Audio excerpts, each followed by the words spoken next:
Hello.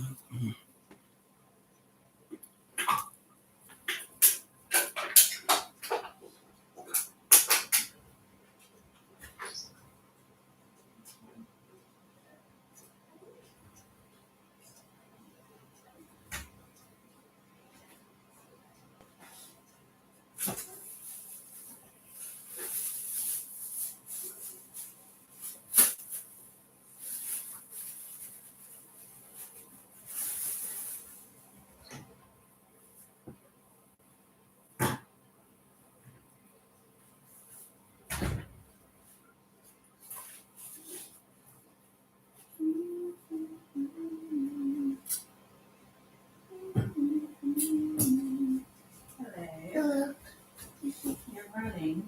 What's the matter? You need to get started. Yeah. Rush. Frizzy. Frizzy? Frizzy. Where is he? Oh, we're at bathroom area.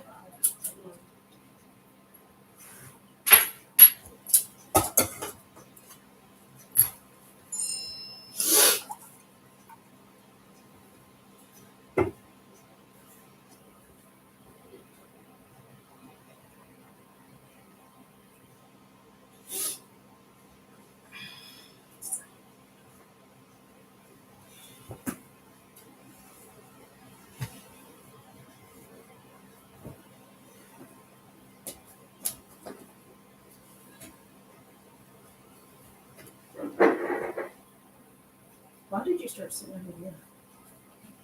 You used to always sit over here. Oh yeah, but first of all, sometimes we sit over here. So Oh, we already had this conversation. I remember you telling me that. I asked you that like a month ago.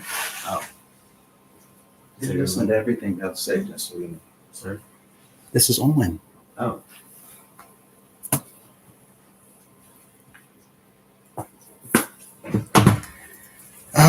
Hello, everyone.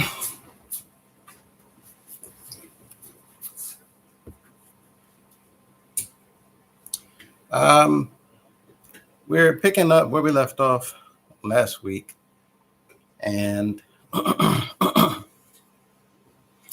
we're in the book of Luke.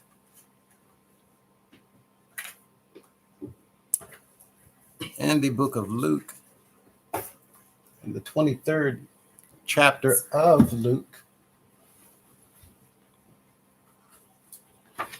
we got to the end of 22, and I'm going to start reading there so that those of you who are just joining in with us not only will be able to understand where we're picking up, but so that you can also comprehend what's actually going on. So I'm going to go back to the 22nd chapter of Luke and start from the 26th verse. And as soon as it was day, the elders of the people and the chief priests and scribes came together and led him into their council, saying, "Art thou the Christ? Tell us." Now, before we go any further, hello, good afternoon. Before we go any further, let us understand that they're now sitting in front of what is called the Sanhedrin court.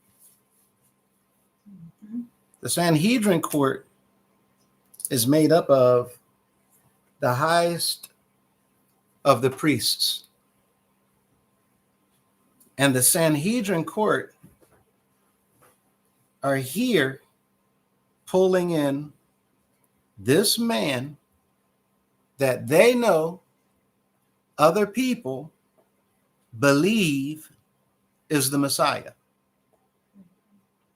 And instead of the Sanhedrin court pulling this man in to the council, to determine, to prove, and offer any testimony to account for the fact that he is indeed the Messiah, instead of them doing those things so that they can present him to the people of Israel, they're doing the exact opposite. Instead of them trying to find evidence to support who he is and help and assist him, they're doing everything they can to prove that he is not what he is, so that not only can they tear him down, not only that they can turn people against him, but their intent is far worse than what it looks like so far.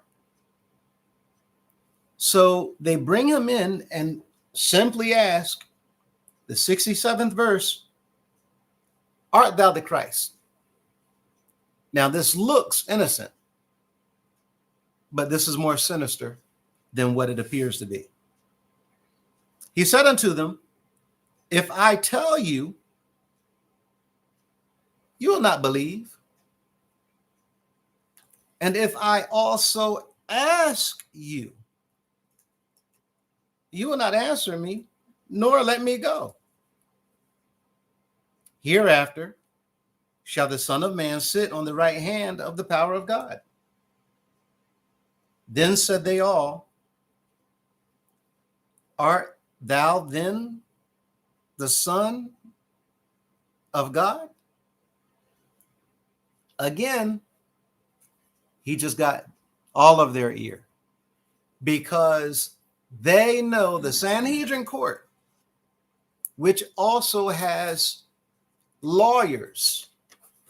What is a lawyer? Somebody who's a professional at the law. Somebody who's an expert at the law. Who would be an expert at the law more so than the priests of Israel, whose job it is to teach and enforce the laws to Israel? So in their midst, they have lawyers. And when he says something, they're listening for what they can use against him. The Miranda rights. You have the right to remain silent. Anything you say can and will be used against you in the court of law. These are the men who enforce the law. And they have before them a man who people believe to be, and some of them also have thoughts of their own pertaining to him being the Messiah. Mm-hmm. And while they have these thoughts about him being the Messiah, here they are interrogating him and making it look like they're just questioning for the purposes of helping to sustain the peace amongst the people of Israel. But when he said what he just said, hereafter shall the Son of Man sit on the right hand of the power of God, just got their attention. Art thou then the Son of God? They knew that he just made a claim pertaining to something that Daniel said. He said unto them, ye say that I am. And they said, what need we any further witness? For we ourselves have heard of his own mouth. Set up. Gotcha. And this is what they've been trying to do for the longest. They would send spies around him to listen to him. And as the scripture says, catch him in his words. They never were seeking truth. So they weren't going to get truth. They couldn't get it. He says, seek. And you will find. And you will find. Well, let's unravel this statement and ask a question. What are you going to find? Only what you're looking for. Yeah. If you're not looking for truth, you're not going to find truth. If you're only looking for evidence to use against you, then that's all that person's going to find. They're not looking for anything that can get you off the hook. They're looking for things that they can nail you with. And so no matter how many things that they hear that can get you off the hook, they're going to continue asking questions and interrogating until they hear something that they can nail you with. And when they take you into the chambers before the judge or the governor or the king, they're going to dismiss all the other things that can get you off the hook.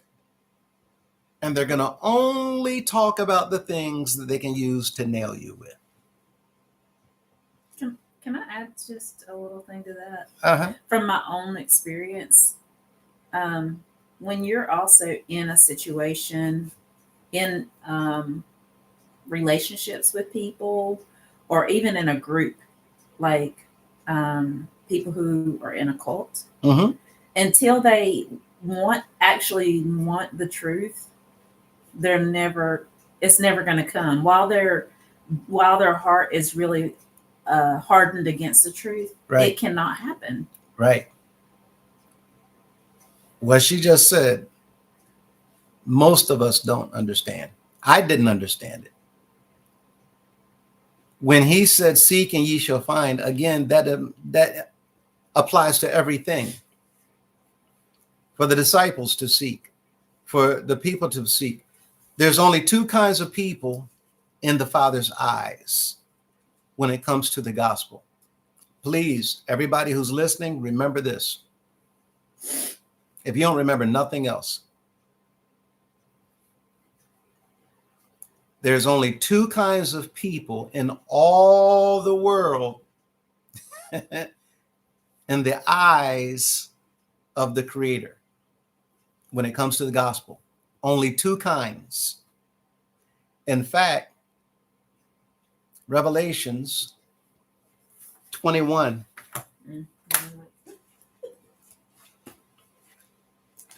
Oh, faithful.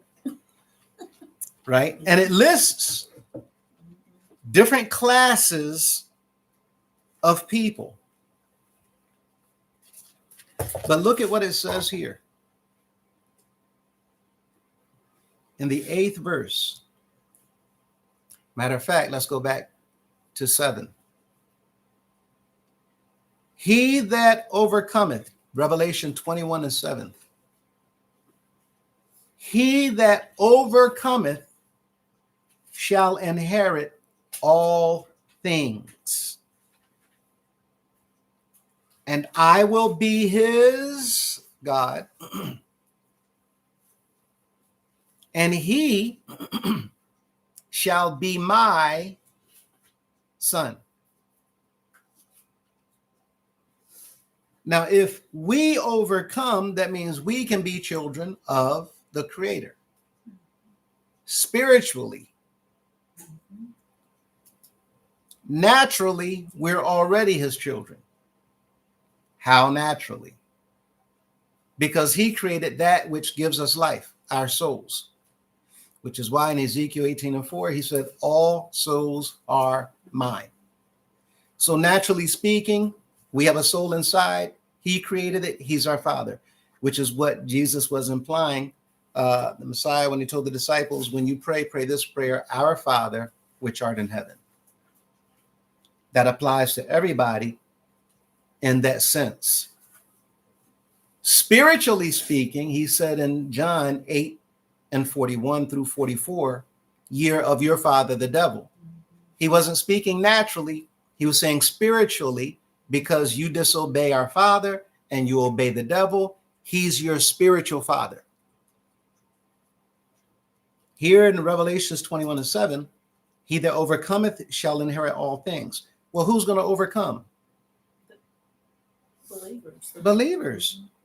And I will be his God and he shall be my son. How are you going to overcome if you don't believe what you're hearing? I don't need to do that. I don't need to do this. Well, then you're not a believer. And look at the 8th verse. But the fearful and unbelieving, everything else falls in that category. Unbelieving. Mm-hmm. But you weren't just an unbeliever. You were also afraid. Or watch this. You were a believer, but you were also afraid. Oh boy. Uh-oh. Well, how are you a believer if you're afraid of what they can do to you? When he said, fear no man. Mhm. Well, if you're afraid of what they can do to you, then you're not a believer of what the Messiah said, because he told them, fear no man. He said, John 14:15, if you love me, keep my commandments. One of the commandments, fear no man. Mhm. And if you don't hear or take heed of that commandment and you're afraid of people, then what are you going to do when you're tested and tried to determine whether or not you're going to be obedient to him?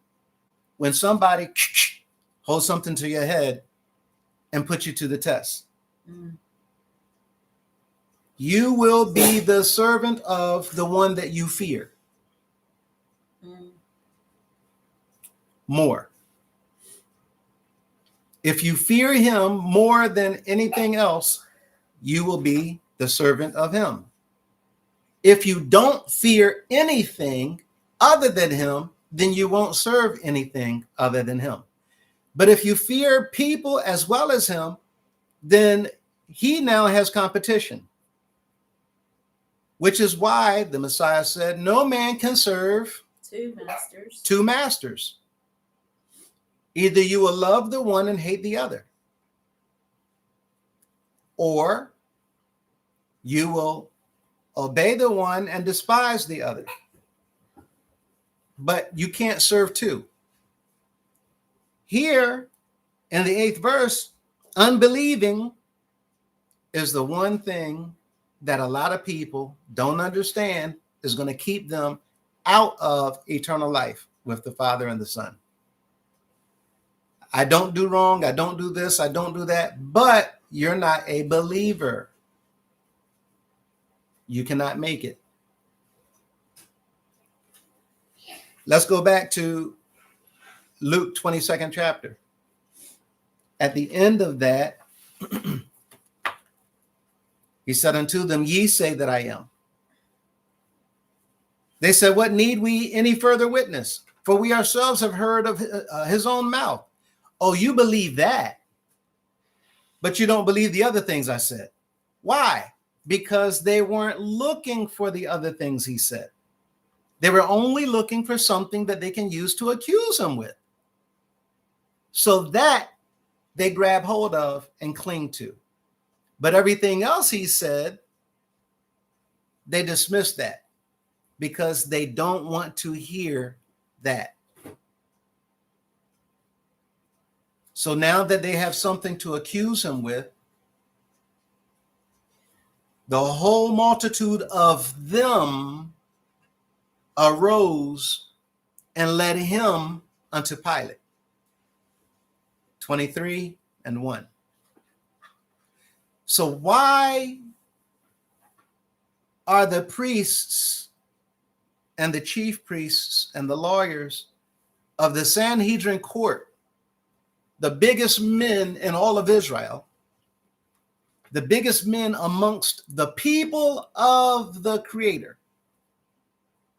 the chosen people, why are the leaders getting up to lead the Messiah to Pilate?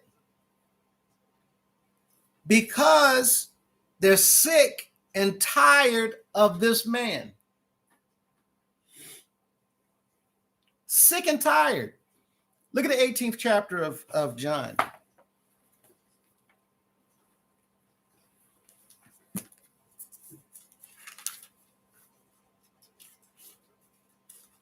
In the 18th chapter of John,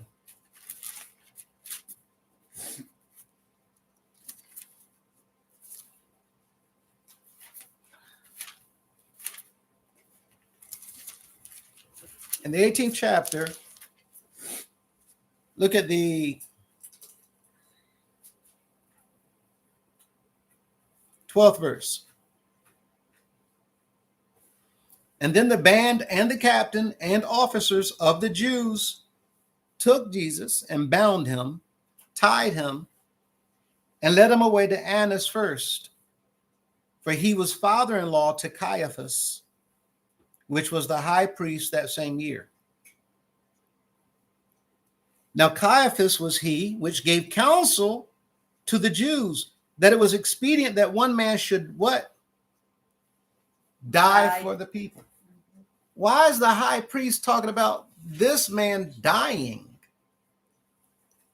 Because the high priest, along with the Sanhedrin court, along with the council, along with the lawyers, along with the leaders of the people, want that man dead. Why is it that they want him dead? Because they can't stand him.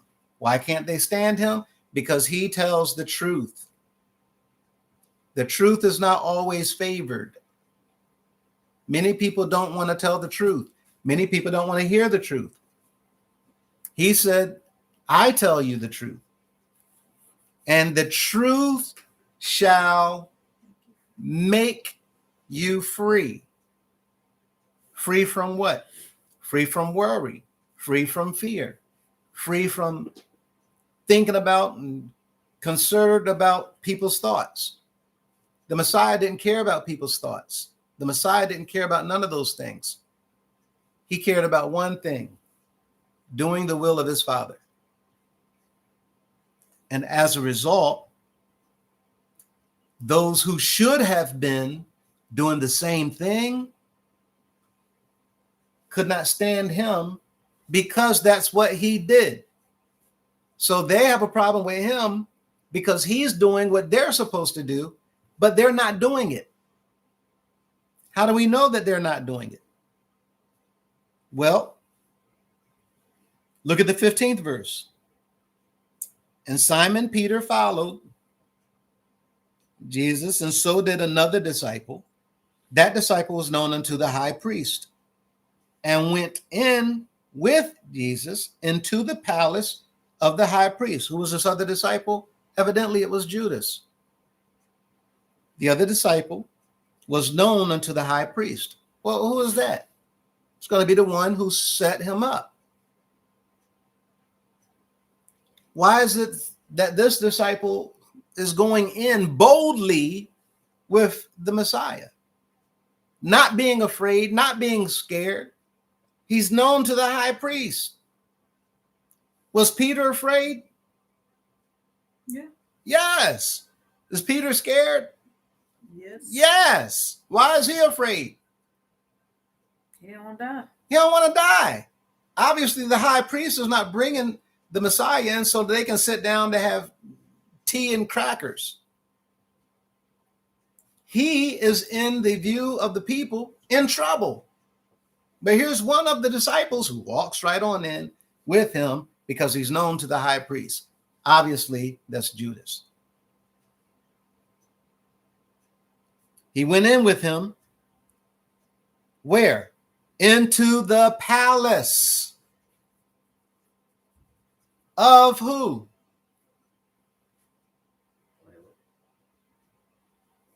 Where are we reading? What verse am I on?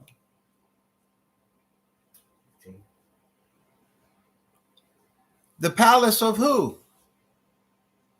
18 and 15 of John. The high priest. Well, when did the high priest get a palace?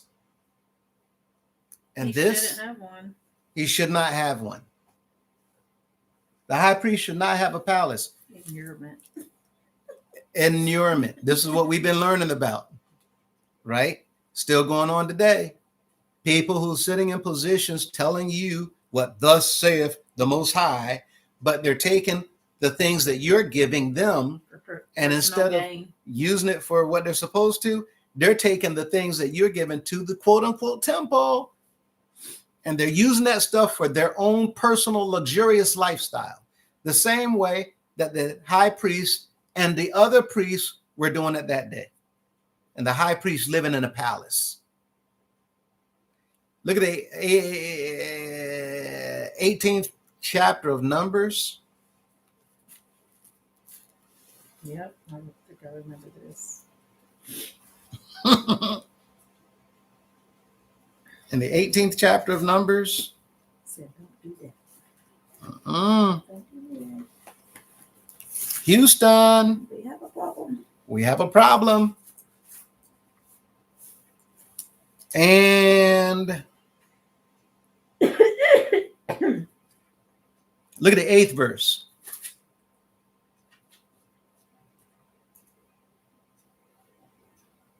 Numbers 18:8. And the Lord spake unto Aaron. I'm reading out of King James. We know that the titles are not the titles that were used at that time, even the names. But so that those of you who are with us, we're coming out of James, and the names and titles we'll be talking about at another time. But it says, and the Lord spake unto Aaron, behold, I also have given thee the charge of mine heave offerings, of all the hallowed things of the children of Israel. Unto thee have I given them by reason of the anointing. And to who? Your sons. Thy sons, by an ordinance, for how long? Forever. Why? You are the priest who's going to offer on behalf of the Israelites the things that I command them to offer to me, so that I can give them atonement and forgiveness for the sins that they commit by trespassing against me and breaking my laws. So since you're going to serve them by serving me, and serving me by serving them, I will bless you to provide for you through the offerings that I'm telling them to give. That does not mean you squander the offerings and live a luxurious lifestyle. It means the offerings will be sufficient for you to live. Will you have a place to lay your head? Yes. Will you have a palace? No. Mm-hmm. Will you have food to eat? Yes. Yes. Will you have steak and lobster every night? No. Better not have a lobster. And the Israelites could not have lobster. That's why Maria said what she said. For those of you who don't understand this, in the 11th chapter, Leviticus, we'll come back to that. In the 11th chapter, well, I'll go there now. In the 11th chapter of Leviticus, I'm going to read this real quick and come right back to the 18th chapter of Numbers. 11th chapter of Leviticus, if you look down to in the 10th, 9th verse, these shall ye eat of all that are in the waters. Whatsoever hath fins and scales in the waters, in the seas and in the rivers, them shall you eat, if it has fins and scales. Mm-hmm. And all that have not fins and scales in the seas and in the rivers, of all that move in the waters, of any living thing which is in the waters, they shall be an abomination if it does not have fins and scales. Ooh, ain't we glad that's over? The Israelites had no red lobster in the desert Ooh. or in Jerusalem.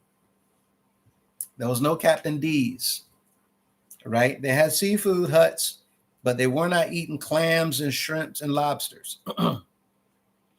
11th verse, they shall even be an abomination unto you. You shall not eat of their flesh, but ye shall have their carcasses in abomination. This is why she said what she said. The priests were not supposed to get anything. In fact, if you go down to the 20th verse in the 18th chapter of Numbers, you'll see, and the Lord spake unto Aaron, thou shalt have no inheritance in their land, neither shalt thou have any part among them. I am thy part and thine inheritance among the children of Israel. You're not going to get what Israel's going to get when they win battles, when they win wars, and they divide the spoils of those battles and wars. Priests and high priests, you get none of it. You get nada, zilch. I am your inheritance. They were mad at the Messiah because the Messiah was exposing them to all the people. We want the Monte. So the priests were sitting back singing songs. Money, money, money, money.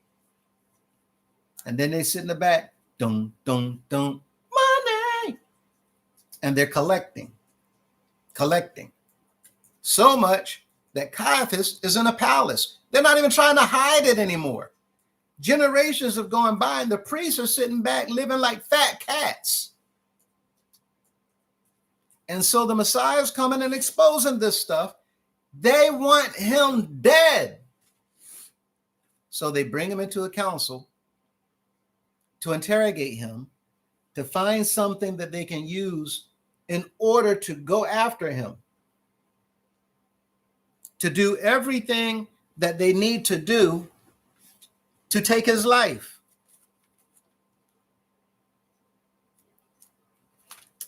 Here, back in the 23rd chapter of Luke, we just read in John 18 that Caiaphas has a palace. A palace. Aaron did not have a palace. So he wants to continue his lifestyle. The other priests want to continue their lifestyle. In order to continue their lifestyle and not feel guilty, they need to have the Messiah gone. So now they're leading him to Pilate. Why are they taking him to Pilate? And we're going to see that in a moment. In the first verse of the 23rd chapter, and the whole multitude of them, the Sanhedrin court, the whole multitude, they're all in this together, setting him up, and led him to Pilate. And they began to accuse him, saying, "We found this fellow perverting the nation." Now, why are they accusing him to Pilate? Let's go back to John 18th chapter.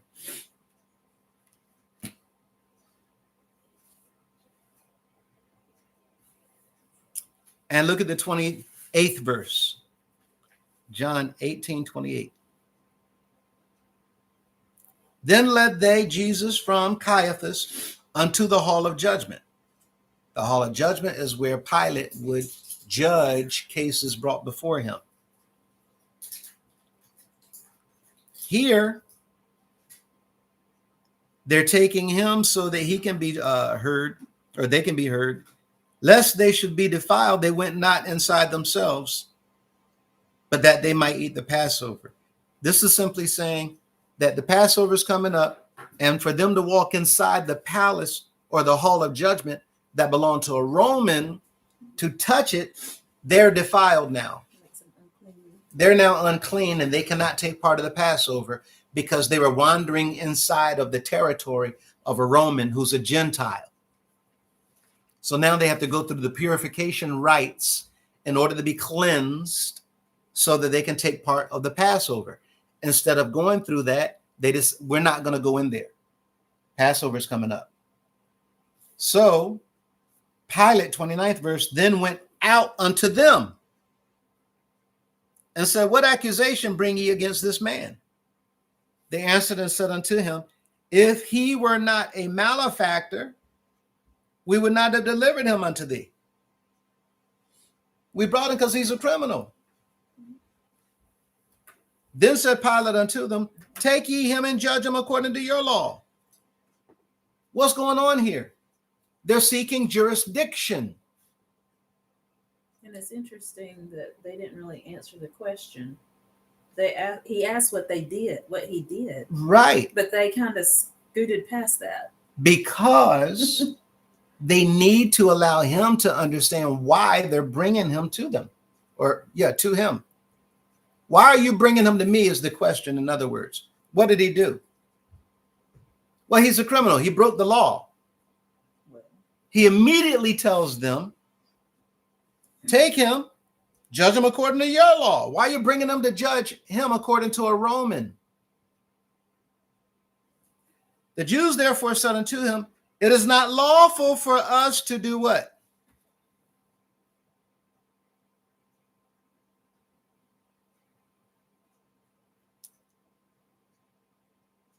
Where are we?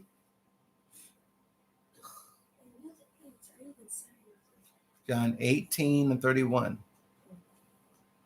It is not lawful for us to put any man to death. So this tells us why they went to Pilate. They're going to Pilate because you have the law that allows you to condemn someone with the penalty of death. We don't have that law. You want us to go back and judge them according to our law? Yes, we get that. But we can't judge him and penalize him with death. Only you can do that. Therefore, we're here because that's what we're seeking, a death penalty. Then Pilate entered into the judgment hall again and called him. Why? Because he knows that what they just said is true. Okay, so let me go ahead and see what this is all about. Here in Luke 23, in the second verse, and they began to accuse him. Why? Because they need Pilate to penalize him with the death penalty, but they needed accusations that would be worthy to go before Pilate. We found this fellow perverting the nation. Oh, wait a minute. Not that he's a big problem for y'all. Look at how they escalated the issue.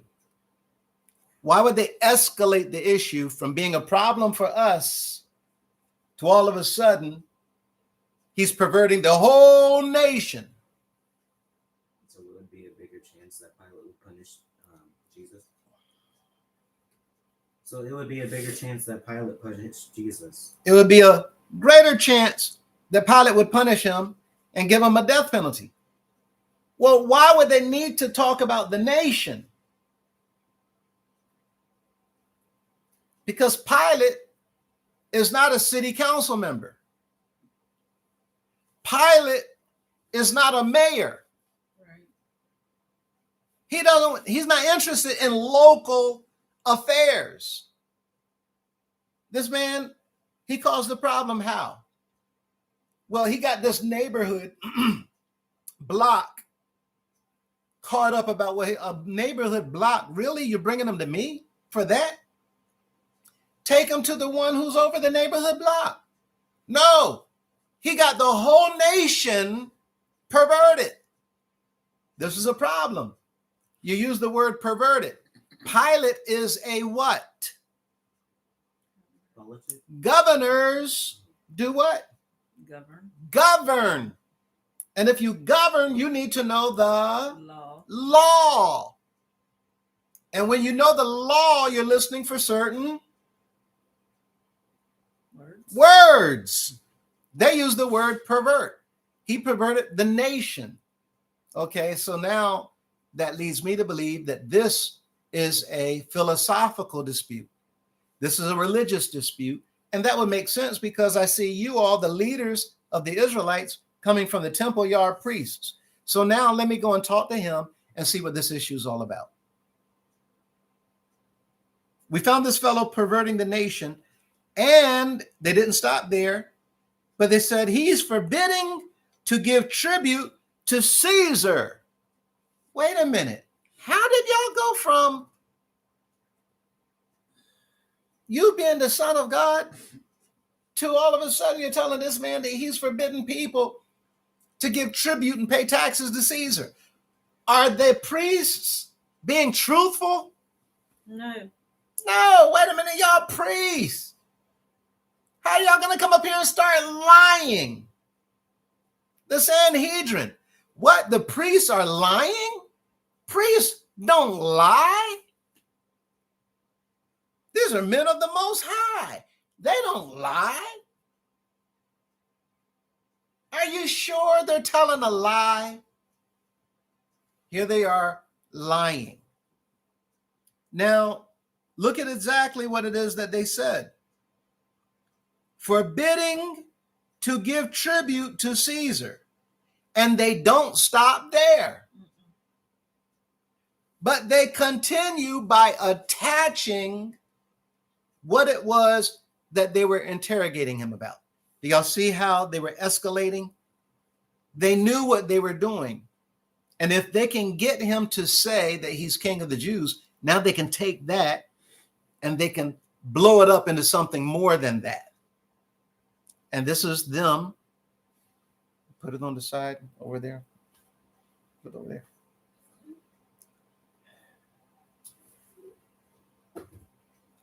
This is them turning this into something more than what it really is.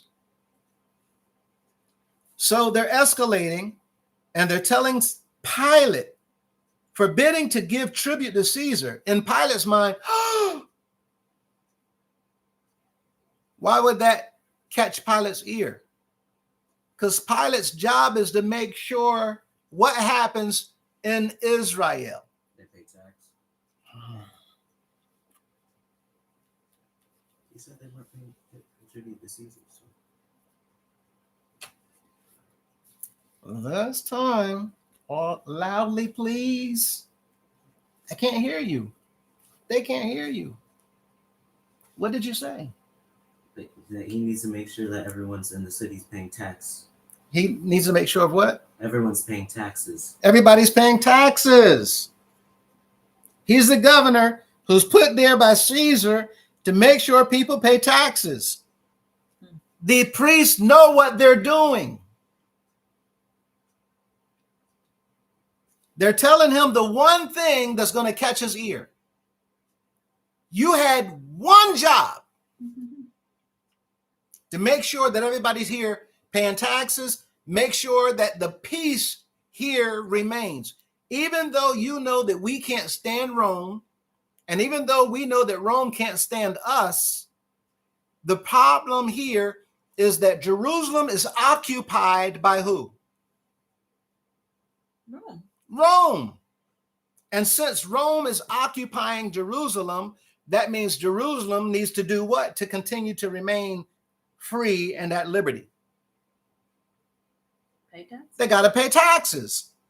And the priest knew for him, Pilate, if we can get him to see that he's a problem for people paying taxes, well, we got him. Well, when did he tell the people to stop paying taxes? He's telling them that he's king.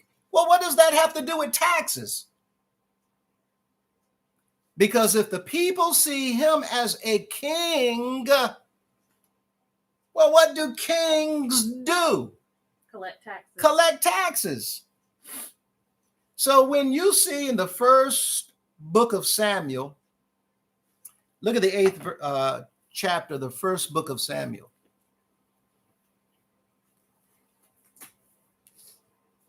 The priests were slick. The priests are very, very slick. They're sly. They're cunning. They know exactly what they're doing. And they're doing all of this to set him up. And they're setting him up nicely. They're setting him up so that Pilate looks at this man and detests him. They want Pilate to hate him. Why?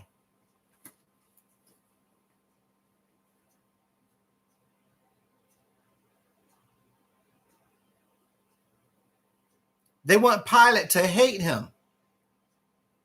They want Pilate to see him as a problem because Pilate, his job is on the line. And not only is his job on the line, but what can happen if Caesar finds a problem in Jerusalem because of Pilate not handling this man who's the problem for his taxes coming from Israel?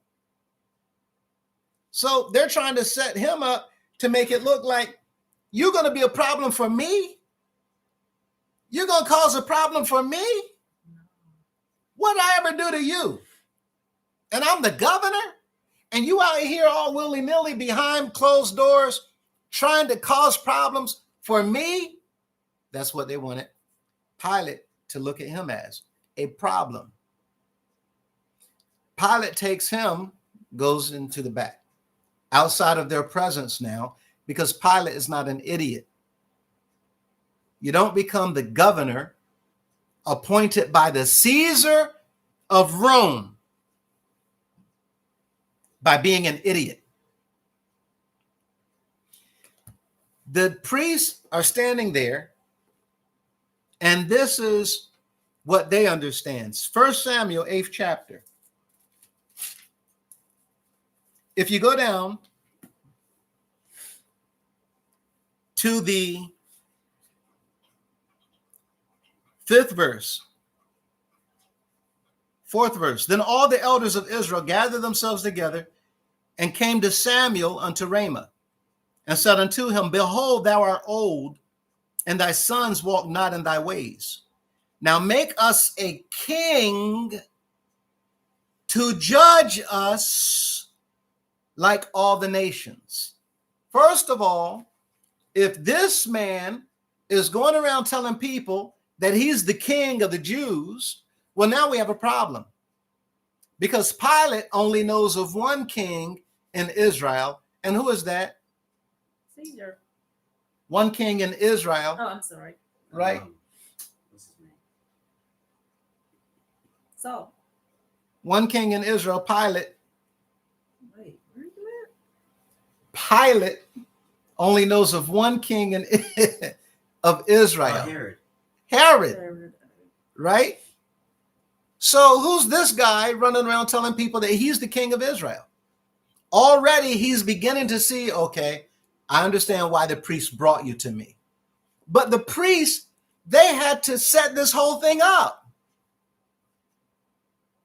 So Pilate, in his mind, if you're calling yourself a king, well, obviously you're going to reap benefits out of this, because the priests knew, again, in the first book of Samuel, 8th chapter, when they brought this to Samuel, they told him, make us a king. 6th verse, the thing displeased Samuel when they said, give us the king. Samuel goes back, look at the 7th verse. Lord said unto Samuel, hearken unto the voice of the people and all that they say unto thee, for they have not rejected you. They rejected me. They've rejected me, that I should not reign over them. Now look at what he says. If you go down to the 10th verse, Samuel told all the words of the Lord unto the people that asked of him a king, and he said, this will be the manner of the king that shall reign over you. He will take your sons and appoint them for himself. Look at the 12th verse. He will appoint him captains over thousands. Look at the 13th verse. He will take your daughters. Look at the 14th verse. He will take your fields. Look at the 15th verse. He will take the 10th of your seed. What is the 10th? This is a tax. Mhm. It is a percentage of your income from the ground. Mhm. He will take 1/10 of it, of your seed and of your vineyards. He goes on, look at the 17th verse. He will take the 10th of your sheep. What is that? Another tax. Well, if this man, in Pilate's mind, according to the priests, is making himself a king, according to the priests, over the Israelites and the Jews, giving competition to this king who had the title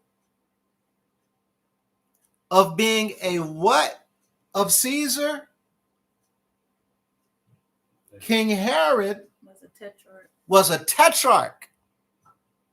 A tetrarch is an appointed king by the Caesar. This king is not really a man who's desired to be king by his people. He's a king that was put there by the man who's the ruler of your people. But the Caesar is not an Israelite. The Caesar is a Roman. And since the Roman conquered Israel, I don't trust a king that y'all have over you, because all this king is going to do is rise up, take the army, and try to fight back to take this territory that I've gained in battle. So they gave him a puppet. So I don't want y'all to have a king. I'm going to put a puppet here who's going to look after things for me and keep y'all doing what y'all need to do to give me taxes. That's a tetrarch in the eyes of the Caesar. It's the king in the eyes of the people.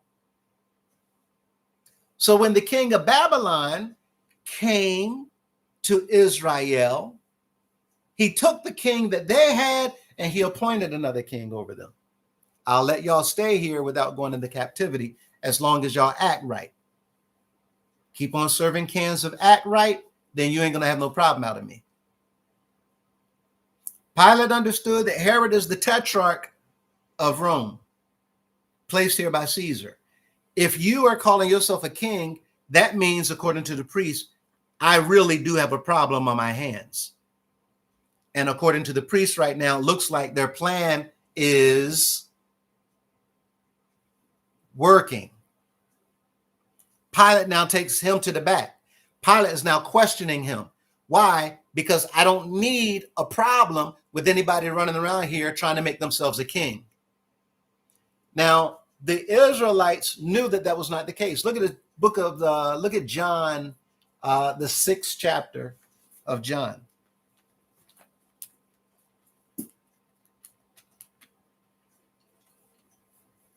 In the 6th chapter of John,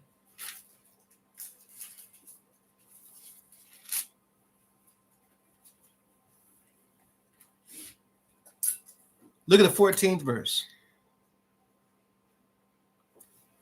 Then those men, when they had seen the miracle that Jesus did, said, "This is of a truth that prophet that should come into the world." When Jesus therefore perceived that they would come and take him by force to make him a king, he said, "Yes." No. He saw that they would come and take him by force to make a king. He departed again into the mountain himself alone. Y'all not going to make me a king. It's the second time they tried to make him a king. He's not trying to become king. The priests knew this. This was the form of another lie. Back in the 23rd chapter of Luke,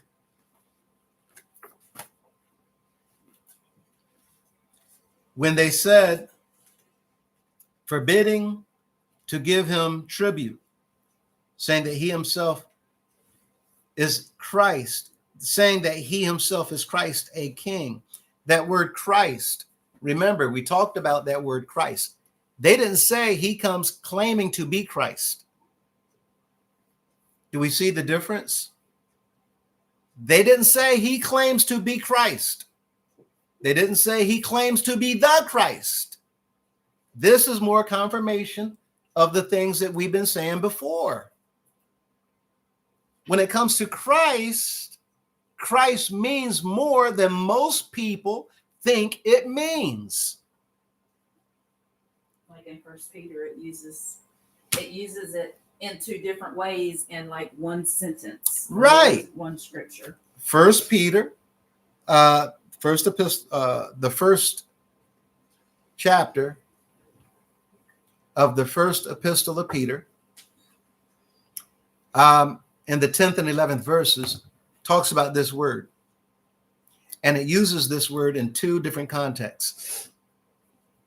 It talks about Christ, a spirit, and then it talks about Christ, the Messiah.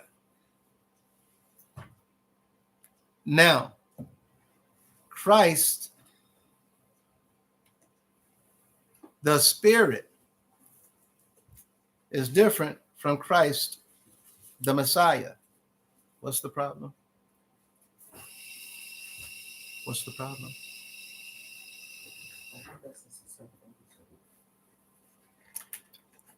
Christ, when the priests mentioned it,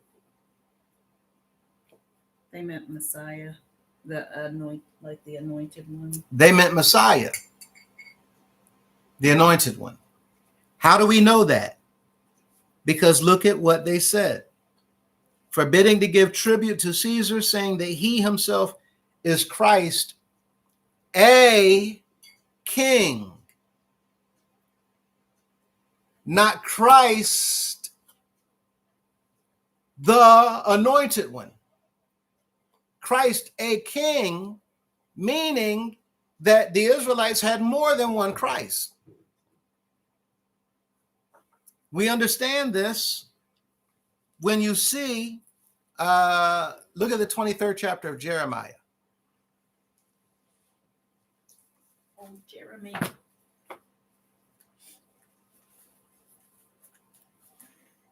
23rd chapter of Jeremiah.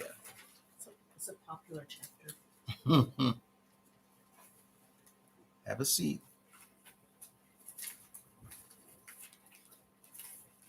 Jeremiah 23.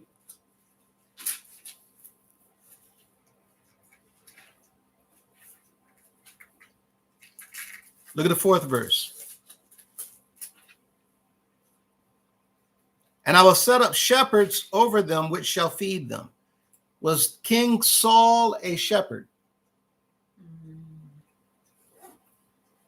Mm-mm. Over Israel? Did King Saul, as a king, feed the people of Israel? No. And By winning battles and winning wars, what did they do? They won spoils. And the people receiving spoils and riches and wealth, they would use that to feed themselves. Why do people work jobs? To get the money that they can to pay bills and put food on the table. If the people are not without, they can eat. Sheep are led out to the pasture by a shepherd. For what reason? so they can eat. So they can eat. King Saul, did he act as a shepherd over the people? Yes. What about King David? Yes. Yes. King David himself started as a shepherd. They shall fear no more, nor be dismayed. Why? Because they see their shepherd. King Saul, the first king, provided something that gave the Israelites confidence, and they feared no more. Right? Nor were they dismayed. Neither shall they be lacking. Under King Saul, were the Israelites lacking anymore? No. Were they lacking before him? Well, they had some issues. But King Saul became a solution for Israel. Behold, the days come, saith the Lord, that I will raise unto David a righteous branch, and a king shall reign and prosper and execute judgment and justice in the earth. The priests knew what they were telling Pilate, that he is making himself a king. They're going back to prophecies. Look at Zechariah, 9th chapter. In the 9th chapter of Zechariah,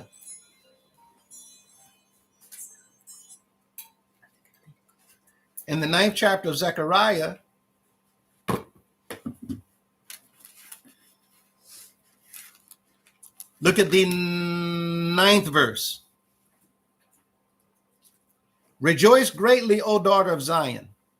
Shout, O daughter of Jerusalem. Behold, thy king cometh unto thee. He is just and having salvation. Lowly and riding how? Upon an ass, and upon a coat, the foal of an ass. Did the Israelites see that take place? Yes. Didn't they cry, Hosanna to the Son of David? Hosanna to the highest. Yes. The priests wondered about the commotion. Yes, this man is making himself a king. But they used what they knew to be a prophecy and something spiritual to deceive Pilate, to make Pilate angry with him so that he could give him the death penalty. And so they used that term Christ because Christ signified a king. We know that too because of King Saul being a Christ, King David being a Christ, a savior.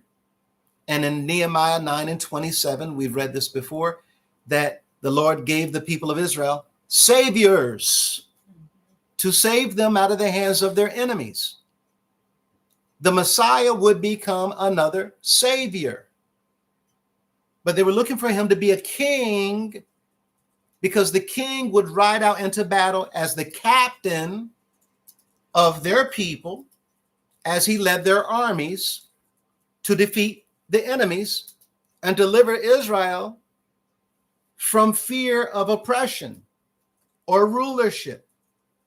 This is what they were expecting of the Messiah that led the disciples, that he would become the king and then overthrow Herod, the tetrarch, and introduce and declare war against Rome.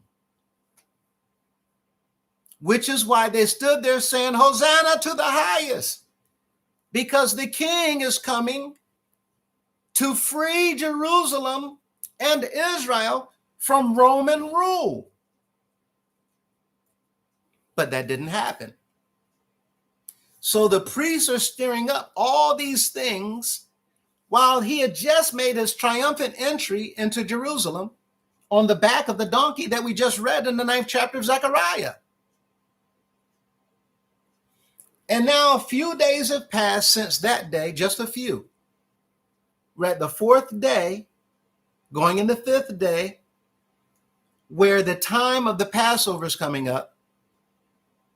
And during that time, the sheep, the lambs, had already been killed. Where was it that they picked him up at? The Garden of Gethsemane.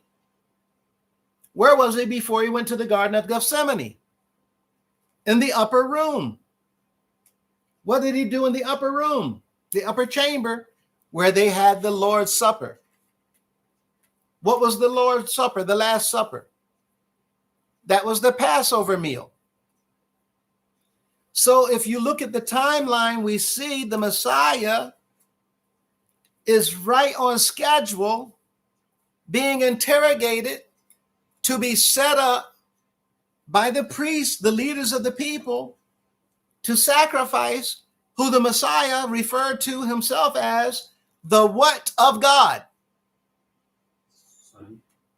The what? Lamb. The Lamb of God. And what was to be killed at the Passover? The lamb. A lamb. So he's right on schedule. And all these things are happening because the Passover must be kept. And these things have to take place at this time. 4 entities are setting him up, the Messiah, to be sacrificed. Anybody name one? The priests. They're setting him up to be sacrificed. Why? So that they can survive this man's accusations against them, turning the Israelites against the temple. So Caiaphas said it's expedient that what? One man die. Who else is setting him up to be a sacrifice? His father. Herod. King Herod don't care about what's going on with this man, because this man is Herod's Subject. competition. They're saying that he's the king of the Jews. What did this man's father do when this man was a baby? Did he not send out armed soldiers to kill 2-year-old babies and under to try to take this man's life because he heard from the wise men that the baby's been born, who's been born king of the Jews? Herod, this is his competition. He wants him gone. I don't care. Go ahead and kill him. He wants to sacrifice him. Pilate, who's not really looking at all this the same way that Herod and the priests are looking at it as, but all Pilate wants is what? Peace.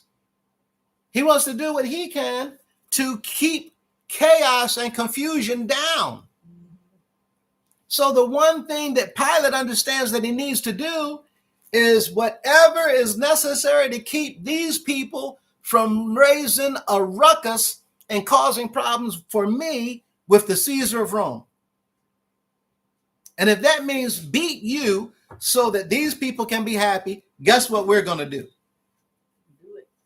If that means I'm going to have to go ahead and let you go when I ask them, who do y'all want released? Barabbas. Okay, what about him? Crucify.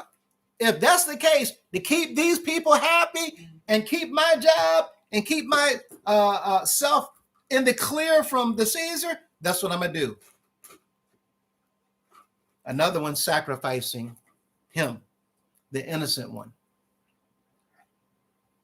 And we know that all of these things are taking place because his father willed it to be so, while the priests are saving themselves and they're letting this man go so they can keep their lifestyle. Herod is saving himself so he can let this man go to keep his lifestyle. Pilate, he's letting this man go, keep the people happy to preserve his life and his lifestyle. The Father is allowing all this to happen so that he can preserve everybody's spiritual lives and allow death to pass over everyone with the sacrifice of his lamb. The same way the Passover took place in Exodus. And the one who's going through the whole thing, the Messiah, sitting here, tied, bound, going from the Sanhedrin court to Pilate, going from Pilate to Herod, going from Herod back to Pilate, knowing the whole time what's coming. And these individuals have a role to play in the sacrifice that's being prepared. The same way the lambs of Israel had to go through a prepping phase. They had to go to the temple first to be slaughtered. And then they would hang them for the blood to drain. They would collect the blood, which is why incense had to be burned at the temple, because the temple smelled foul because they're constantly slaughtering animals. It's a slaughterhouse. They didn't go into the temple clapping their hands, singing testimony songs. They weren't in there with choirs coming together, giving a selection. It's a slaughterhouse. They're killing lambs and goats and bulls and heifers and pigeons and turtle doves and hanging them for the blood to drain. The lambs had to go through this process. The Lamb of God is going through a process right now while he's being prepped to be sacrificed. So as we see in the 9th chapter of Zechariah, that he's going through this and being referred to as the king. Well, in the eyes of the people, they really don't know that the king is the one who's laying down his life. The same way that a natural king would run out into battle on a horse or donkey. Kings rode donkeys. People don't know how ferocious a donkey is. A donkey will mess you up. A donkey mess wolves up. Most farmers will get a donkey before they get a horse. Anyway, he came riding a donkey. And with that in mind, riding out into battle is their king. But what kind of battle was he riding out into? A natural battle against Rome or a spiritual battle against fallen angels, devils, and demons and evil spirits? And here their king is riding out into battle, and they don't even see it. And it looks like their king has fallen in battle, not understanding that that was the plot of the Creator. Because in his fall, he gains victory over death. And when he gains victory over death, he becomes the example to show everybody else how to obtain victory over death. Now, the next few verses that we go through, will open up everything we just talked about. Going back to the 23rd chapter of Luke, we see that Pilate asks him in the 3rd verse, saying, "Art thou the king of the Jews?" Now, he goes into this because he's thinking as a politician. Are you the king of the Jews?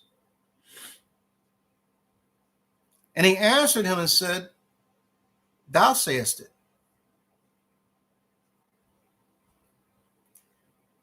Then said Pilate to the chief priests and to the people, "I find no fault in this man."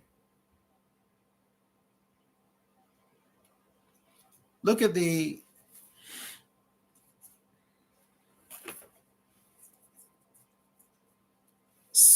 book of John, 7th chapter. I'm putting in work today. 7th chapter of John.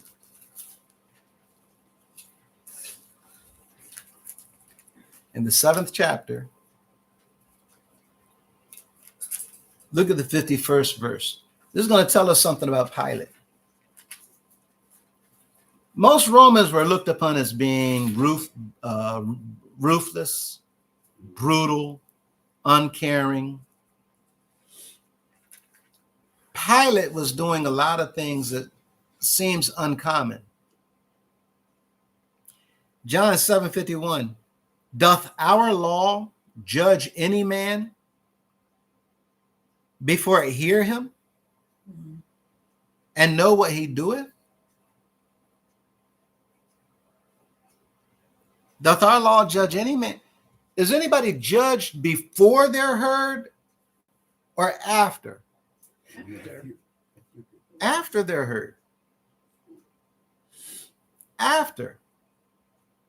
Now we know, according to what we said before, Ecclesiastes 9:16. What? Ecclesiastes 9:16.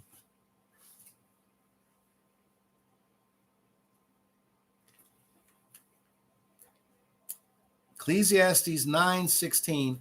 And this says, then said I, Solomon, wisdom is better than strength. It's better to be wise than strong. Wisdom is better. He goes on to say, nevertheless, the poor man's wisdom is despised, and his words are not heard. Is the Messiah a wealthy man? No. And far too often are men and women who are not wealthy put into this position as the Messiah is. The Messiah is being interrogated for doing what? Nothing wrong. But the Messiah is not a man of status. The Messiah is not a wealthy man. The Messiah is not a man who has a whole lot of worldly possessions. Therefore, the priests feel that they can do whatever they want to him because he's not a man of importance. And far too many times, Solomon was right. The wisdom is still wisdom, but who's it coming from? It's wisdom from a poor man. Who cares about the poor man's wisdom? Not a lot of people at all. People traveled for days to hear Solomon. Why don't we see people traveling for days to hear the Messiah? We don't see that in the scripture. But they travel to hear Solomon. Why? What does Solomon have that the Messiah did not have? Money. Riches. A whole lot of money. And so here's the Messiah standing here about to be in trouble for doing nothing whatsoever. Why? Because he's a poor man and his wisdom is being despised. The Sanhedrin court heard him speak words. And what did they do with his words? Did they treasure it? No. Did they cherish it? Nope. Did they hold on to it? Nope. They expelled his words. Get that out of here. We don't want to hear that. We want something of substance, something that we can use against you. And this is where they are. In the 23rd chapter of Luke, as he asked that question, he said, "Thou sayest." In Proverbs 18:17, we see people coming to talk about themselves in a situation. Listen, people are going to come to you and they're going to tell you that they saw this, they saw that, and they saw something else. I didn't do it. The first one to run to you to tell you about their situation, can you trust that person Not that they're telling you the necessarily. truth? Mm-mm. Proverbs 18:17 says, yeah, you come and tell it on yourself. There's something wrong with this. But a man's friend will test them out. They're going to search him out. They're going to ask questions. Pilate, this is what he's doing. Then Pilate said to the chief priests and to the people, I find no fault in this man. Why would Pilate go to the priests and instantly tell them? But he didn't just say to the priests. Why is he not just only talking to the priests? Who else did Pilate talk to? Jesus. Luke 23. And there. And who else did Pilate talk to when he said, I find no fault in this man? He didn't just talk to the priests, but he also said to who?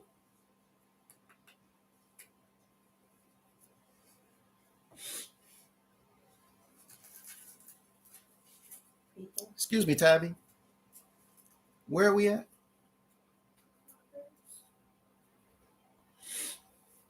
And where in Proverbs?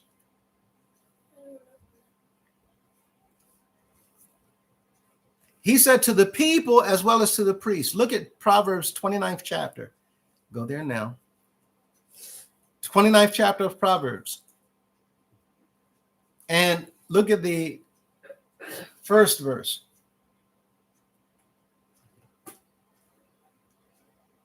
The first and the second verses.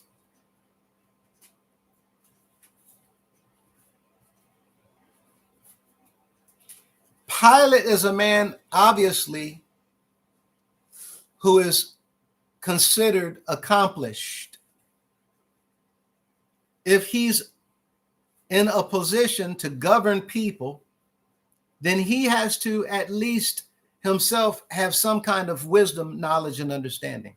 What does it say here in Proverbs 29? What does that say?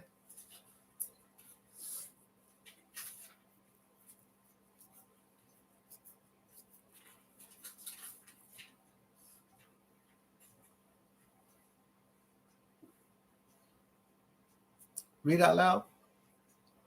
The first verse.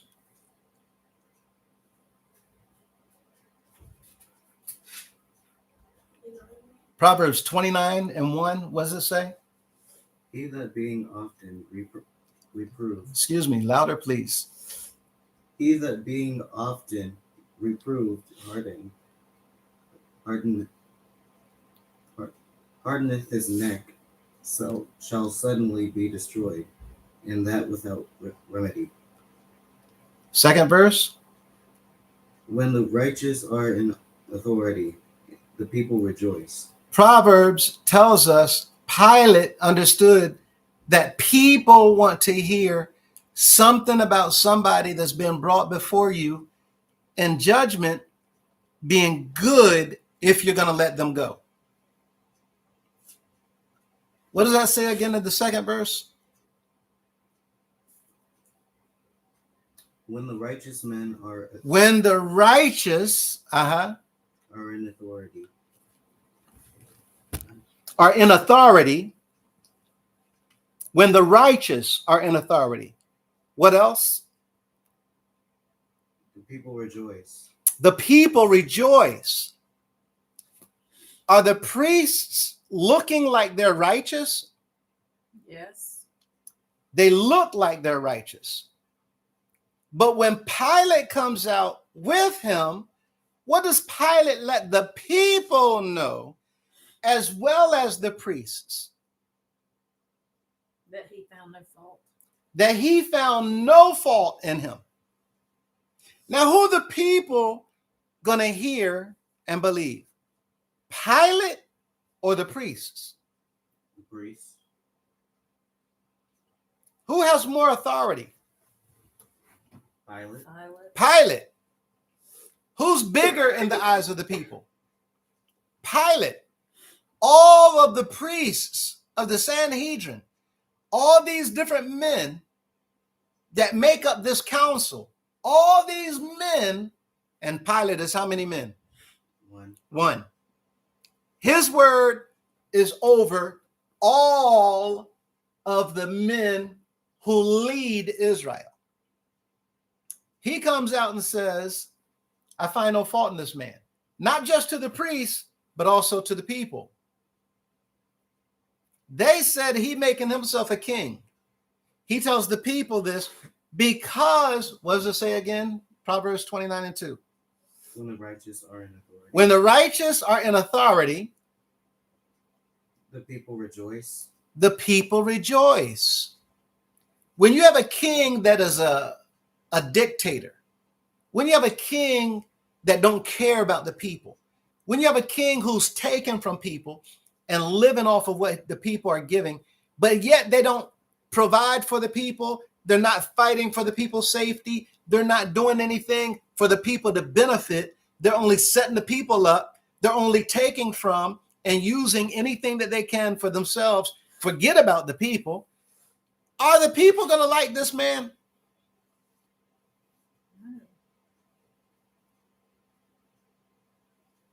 Why is it that people like Robin Hood?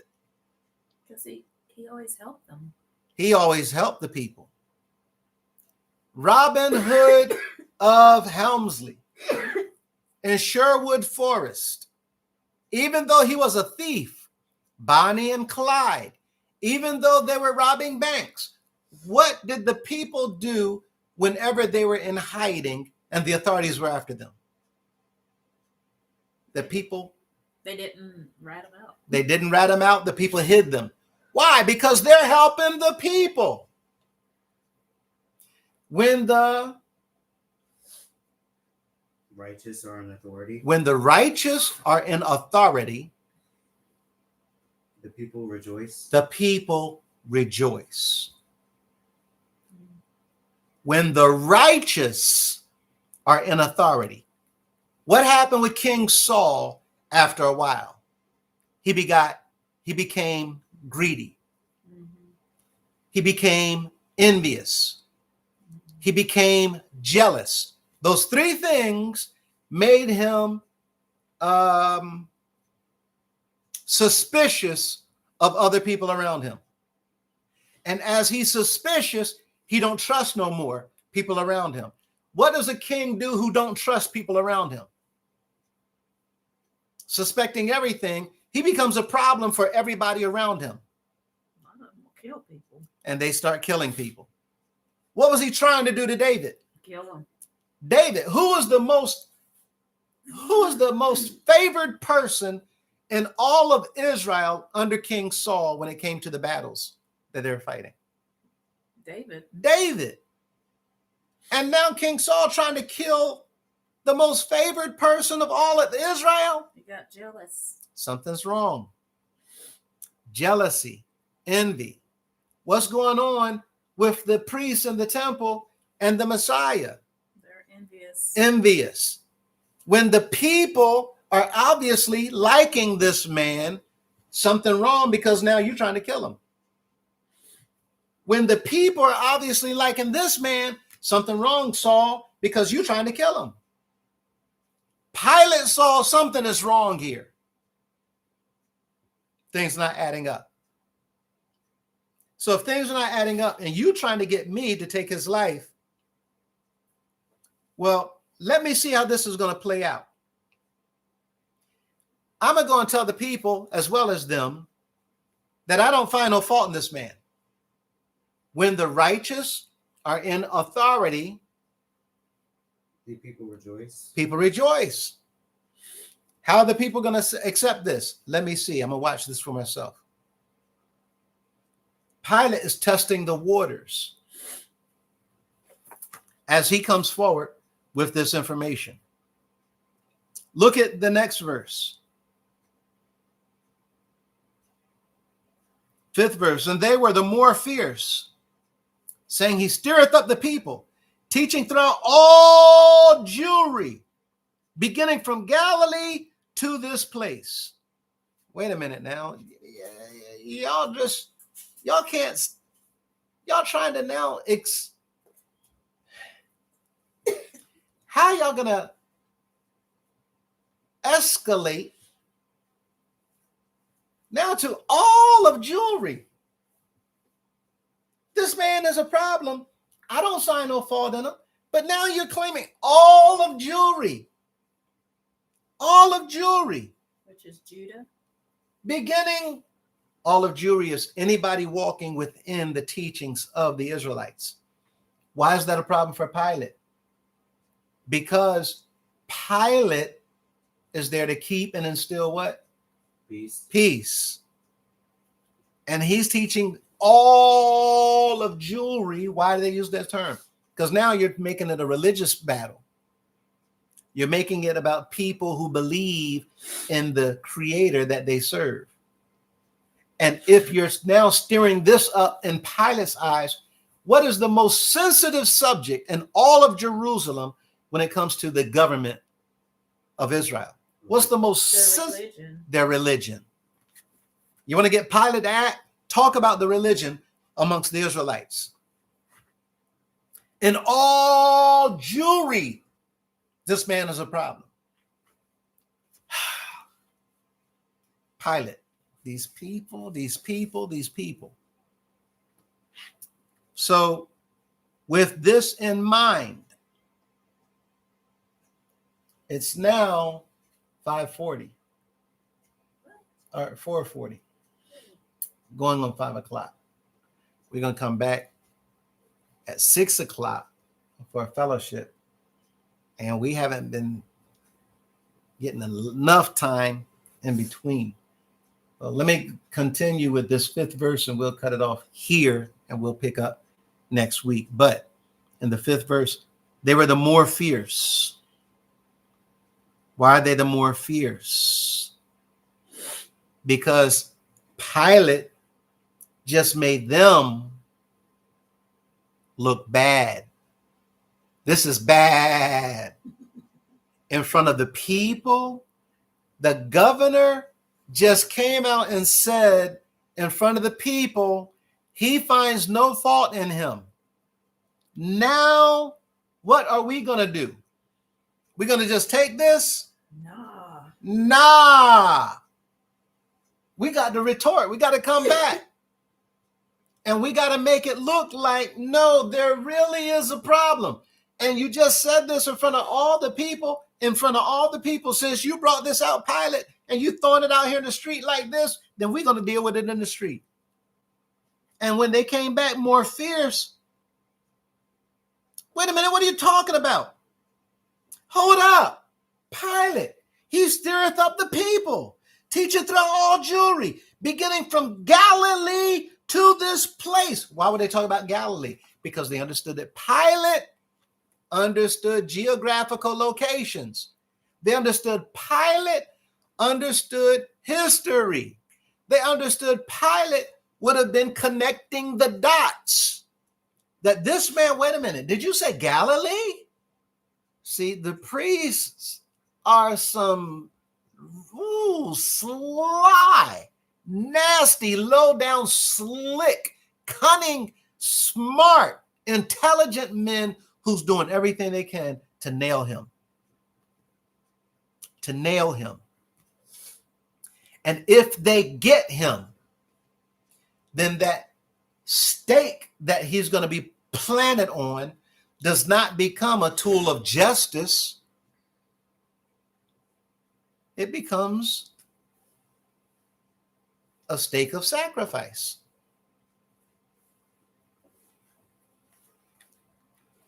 And all the things that happen. Look at Deuteronomy 25:1. Deuteronomy 25th chapter.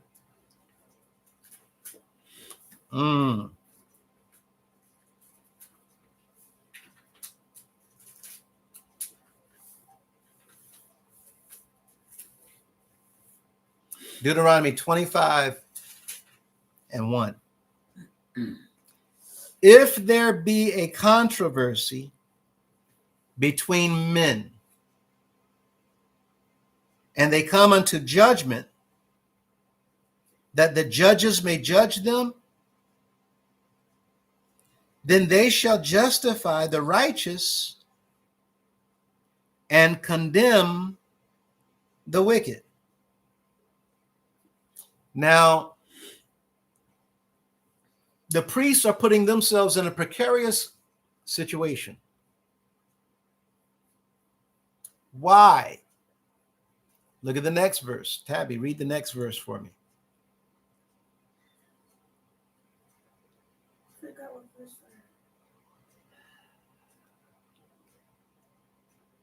Go to Deuteronomy 25th chapter. And look at the second verse. Read out loud, please.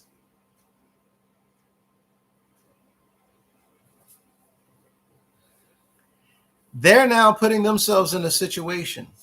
Are you there? Read out loud. And it shall be if the wicked man be worthy. Can't hear you. What does it say? And it shall be if the wicked man be worthy to be beaten, that the judge shall cause him to lie down and to be beaten before his face. If the wicked man be worthy to be beaten, that the judge shall cause him to lie down and to be beaten before his face, according to his fault by a certain number. If he's worthy. The priests have put themselves in a situation because now somebody else is judging this matter. And the one who's judging this matter just said that this man is not worthy of anything to be judged by. I find no fault in him. And now the people heard this. Now, Pilate, governor of Rome over this jurisdiction called Israel, and he's here in Jerusalem. Pilate would have also understood the laws of the Israelites. He would have also understood this law that said, if there be a controversy between men, is there a controversy between men? Yes, the Sanhedrin court and this man right here that they're claiming is causing a problem in the territory. If they come into judgment, that the judges may judge them, then they shall justify the righteous and condemn the wicked. Let the righteous go, but condemn them.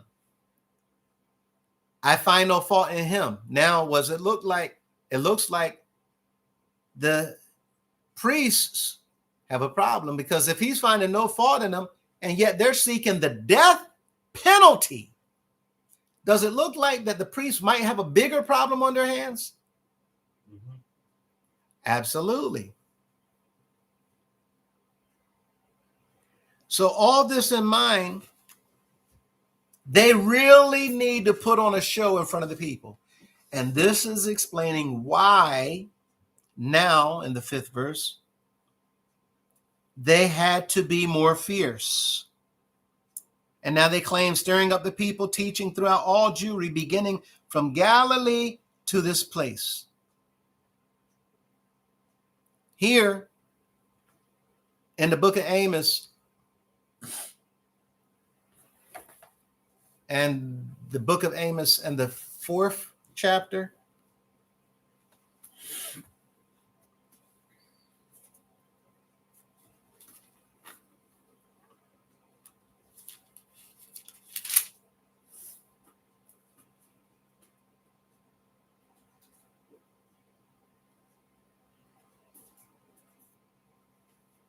no, the 5th chapter. 5th chapter of Amos.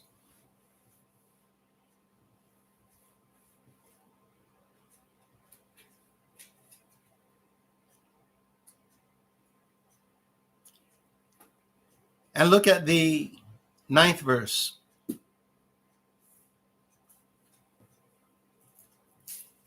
I'm going to read the end of the 8th verse.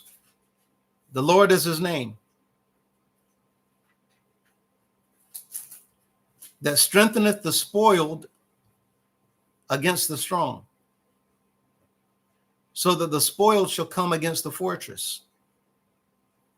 They hate him that rebuketh in the gate, and they abhor him that speaketh uprightly. For as much therefore as your treading is upon the poor, and ye take from him burdens of wheat, ye have built houses of hewn stone, but ye shall not dwell in them. Ye have planted pleasant vineyards, but ye shall not drink wine of them. For I know your manifold transgressions and your mighty sins. They afflict the just. They take a bribe, and they turn aside the poor in the gate from their right. Therefore, the prudent shall keep silence in that time, for it is an evil time. What was the Messiah doing as he was carried from one place to the next? Keep it silent. Keeping silence. There is a time to speak, and there's a time to keep silence. He understood that this time was for him to go forward with everything that was happening. If you do so, everything else, what did he say? 110th Psalm. The Lord saith unto my Lord, sit here on my right hand until when? Make my enemies your footstool. And he's made your enemies your footstool. Who are the enemies right now of the Messiah? The priests. Yeah. The Sanhedrin. The Sanhedrin. Does it look like they're all good? They get rid of him, then we get to live and continue in our luxurious lifestyle. Caiaphas, I get to keep my palace. All the others, I get to keep my money. You keep setting people up, but you're getting away. You're getting off the hook. You keep your money, sure. You keep your lifestyle, sure. But only for a little while. Which one is longer? Riddle me this. This life or the next one?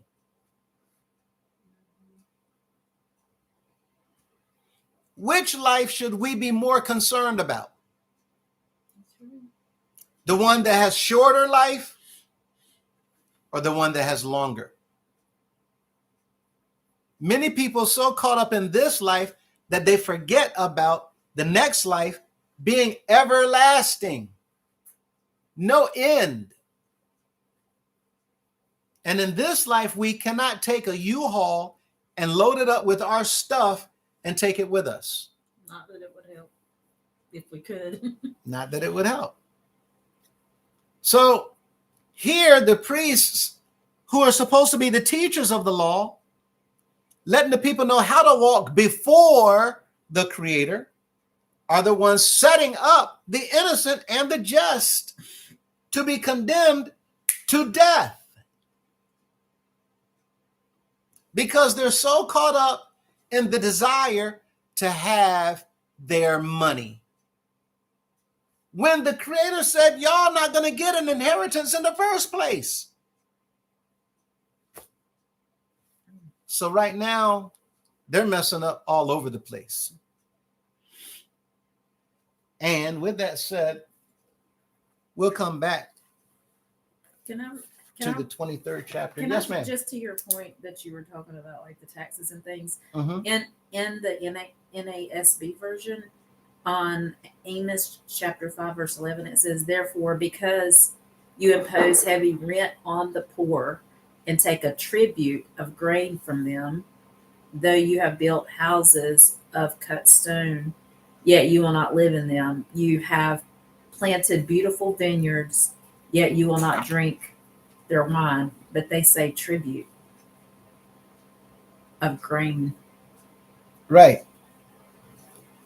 And why did we read it? To show that this is what's coming. While you're so busy trying to ensnare and entrap and set up the innocent ones, you're so busy doing everything you can to try to make sure that this man appears guilty by saying that he stirreth up the people, teaching throughout all Jewry. And this is why Psalms 35.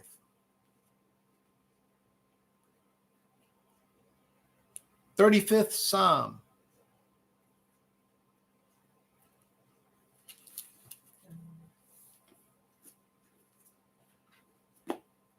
In the 35th Psalm,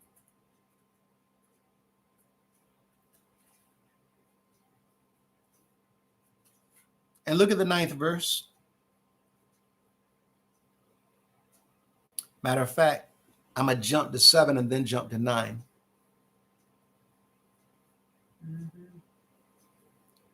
"For without cause have they hid from me their net in a pit, which without cause they have digged for my soul." I didn't do anything to them.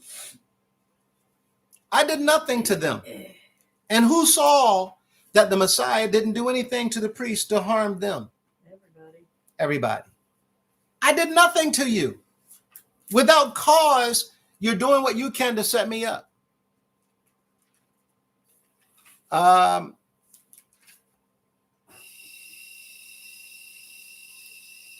Without cause, they've hid from me their net in a pit. And without cause, they have digged for my soul. Look at the 8th verse. "Let destruction come upon him at unawares, and let his net that he hath hid catch himself." Y'all know the saying, if you're going to dig one ditch, might as well dig two. Now that means if you're trying to set me up, you better dig another ditch, because even though you might get me, you're not going to get away. "Into that very destruction let him fall. Let him fall into the hole that he dug for somebody else." 9th verse. "And my soul shall be joyful in the Lord. It shall rejoice in his salvation. All my bones shall say, Lord, who is like unto thee, which delivers the poor from him that is too strong for him?" The poor from him too strong. Meaning people in positions of authority. Meaning people who got money to pay other people to set you up.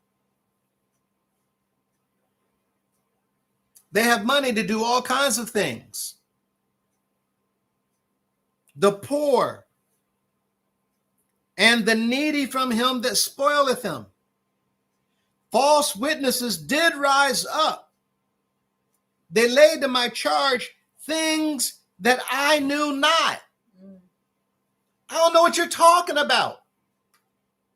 The same way they did with the Messiah. Lie after lie after lie. Lie, lie, lie. "They rewarded me evil for good. I did good. And you're punishing me because I did good? To the spoiling of my soul. But as for me, when they were sick,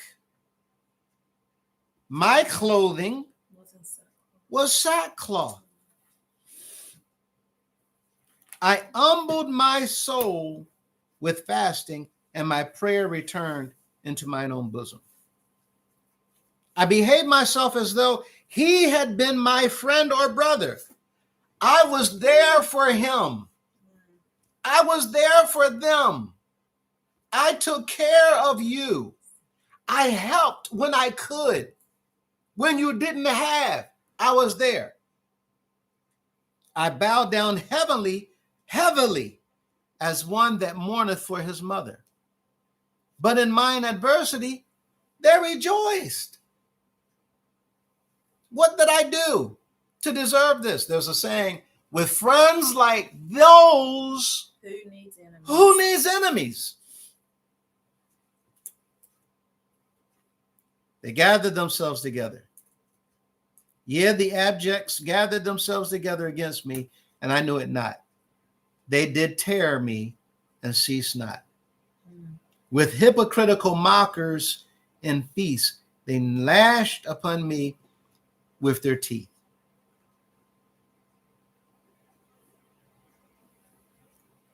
The Messiah was showing by his example the believers in his day how to walk before the Most High and do as he said in the 5th chapter of Matthew, when they slap you on the right cheek, Turn to them your left. turn to them your left. And he's doing all those things while people today, man, I wish somebody would. You let somebody, I wish they would. But you say that you're a believer. Mm-hmm. And this is where Revelations 21:8 comes. Unbelieving. Unbelievers.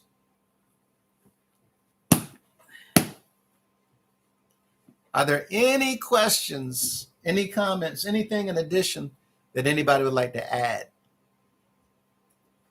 We're stopping here in the 23rd chapter of Luke at the end of the 5th verse. And we'll pick up there when we come back next week. The next peaceable said, peace abide. I'm sorry. The next life is what they're talking about. The next life is a whole lot longer than this life. So since this life is shorter than the next, then we should not be as caught up as we are in this one. We shouldn't be worried about the things that we worry about in this one. But what did the Messiah tell the disciples? What did he tell the young man, the rich young ruler?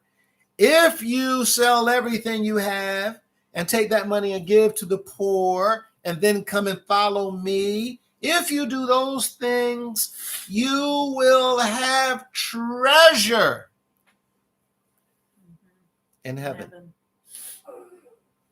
And who's going to take your stuff? Nobody. Would you rather have your stuff down here? Or would you rather have your stuff up there? And see, this is the great equation. This is where we become equal. In the law, everybody's equal. But this is wisdom pertaining to whether or not we walk in the law. Because the law will see to it that not only do you get off the hook when it comes to a penalty of law, because the Creator is all about justice. But look at what he said. Because you yourself went through all of that hardship voluntarily, willfully, not making a fuss about it, not whatever. Because you did that, I'm going to give you things that you never even asked for. When Solomon asked for wisdom and understanding, The Creator had already said, ask me what you will. Whatever you want. Anything. Ask me what you want. And with that in mind, I'm late, but still going to be great. Okay. Yes, sir. But we're just getting ready to close out. But with anything that you don't ask, what did he do for Solomon? He said, ask what you will. Solomon asked for knowledge and wisdom, understanding. He said, not only am I going to give you that, I'm going to give you riches like nobody else has ever had. So I'm going to give you wisdom like no one else has ever had, but you got the riches as well.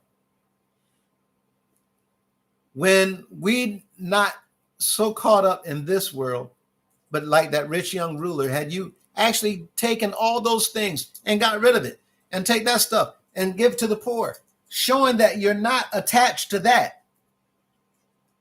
I'm not holding on to that. I could care less about that. I am going after what's ahead. So the Messiah would say, you have treasure in heaven. Well, if you have treasure in heaven, who's going to take it? No one. No one. How long are you going to have it? Forever. You like the lifestyle you got today, but all that stuff can be removed and taken. But the things that's coming later, I have not seen nor have ears heard that which hath been prepared. Prepared by who? Our Father. Our Father. And if he prepared it for those who love him, well, who's going to take it? Who's going to set you up and falsely accuse you so that you can lose it? Priest. Who's going to set you up? Nobody. Nobody. Who's going to sue you and take it? Nobody. So we're going to come back. Nobody. Right. If there's all, we're going to come back on next Sunday and pick up, if it be our Father's will, in the 23rd chapter of Luke, and pick up in the 5th, the 6th verses. That said, we hope you all enjoyed as much as we did. Thank you for coming. Glad that you could make it. And we hope to see you next time. We're going to come back in approximately 1 hour for our online fellowship. That time, have a good one, everybody. Enjoy the rest of your evening. For those who won't be back, enjoy your upcoming week. And we will see you again sometime soon. Take care, everyone.